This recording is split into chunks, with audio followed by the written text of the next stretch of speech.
મારું નામ હારુણભાઈ ત્રાયા. આ વોર્ડમાં રોશનબેન હારુણ ત્રાયા, કાસમભાઈ કેવર અને આદિલીબેન અને નરેન્દ્ર મનજી ભીલ કોંગ્રેસ તરફથી ઉમેદવારી અમે દાવેદારી એ કરીને લડાકુ જે મારા ઉમેદવાર છે એ આજે વોર્ડ નંબર 2 જે લોક સંપર્કમાં જે આજે પ્રજા પાસે ગયા ત્યારે સમસ્યા તો અનેક છે, પણ 5 વર્ષ અમારા નિષ્ફળ ગયા છે. કાંઈ પણ વસ્તુ હવે આમાં ત્યારે પબ્લિકને જઈએ ત્યારે ખબર પડે. પાણી નથી, ગટરની પ્રોબ્લેમ છે, હર કોઈ લાઇટની સમસ્યા છે.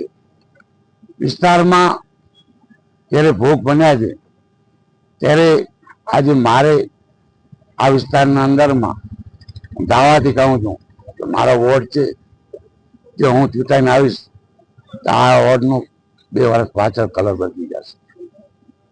બીજો મારા જે મતદાતા છે એ મને ચાહે જ છે, એ અમારો આદેશ છે. શું અપીલ કરશો લોકો મતદાન માટે? લોકો મતદાન માટે અપીલ એટલી જ કરશું, 26 તારીખના વોર્ડ નંબર 2 મારા ભાઈ મારી બહેનો જે મને આજે ભાઈ તરીકે ઈચ્છે છે, મારા ભાઈ બધા મને ઈચ્છે છે, ત્યારે આજે હું એટલો કહીશ કે અમને બહુ જંગી મતથી જીતાવશે એવી ખાતરી. આજે વોર્ડ નંબર 2 પેટા કાર્યાલય, ગાંધીનગરી વિસ્તાર, આશાપુરા નગરી વિસ્તાર, સમાપડીય વિસ્તાર, રેલવે બ્રિજના આજુબાજુના વિસ્તારના કાર્યાલયનું ઉદ્ઘાટન કર્યું છે અને ખાસ કરીને બહુ મોટી સંખ્યામાં યુવા મિત્રો, ભાઈઓ બહેનો ઉપસ્થિત રહ્યા હતા. ડોર ટુ ડોરનો પણ કાર્યક્રમ આજે આ વિસ્તારમાં કર્યો છે. પ્રજાની સમસ્યાઓ છે જે નજીકથી જાણવા મળી છે કે ગટરના પાણી નથી આવતું, બ્રિજ બનાવવાની વાત છે, નાળા સફાઈની વાત છે, ગટરોના પાણી અને વરસાદી નિકાલ માટે પણ કોઈ વ્યવસ્થા નથી, તેવી ઘણી બધી સમસ્યાઓ વિસ્તારમાં જાણવા મળી છે. 100% અમે મજબૂતીથી આ પ્રશ્નો માટે લડાઈ નગરપાલિકા સુધી ચલાવશું અને આ પ્રજાને ન્યાય મળે એવી રજૂઆત ઉગ્ર કક્ષાએ પણ કરવી પડશે તો કરશું.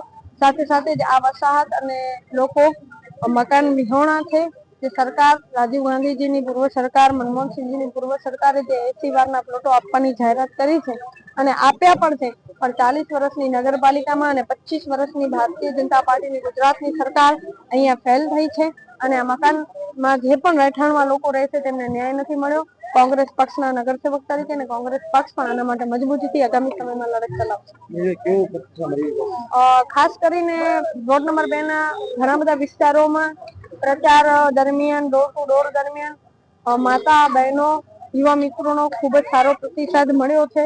જન આશીર્વાદ પણ મળ્યા છે. જન આશાથી એક શરૂઆત કરી હતી પ્રચારની, પણ જન આશીર્વાદ સુધી આ સફર 100% નગરપાલિકાના પ્રાંગણ સુધી પહોંચાડશે એવો વિશ્વાસ પણ છે.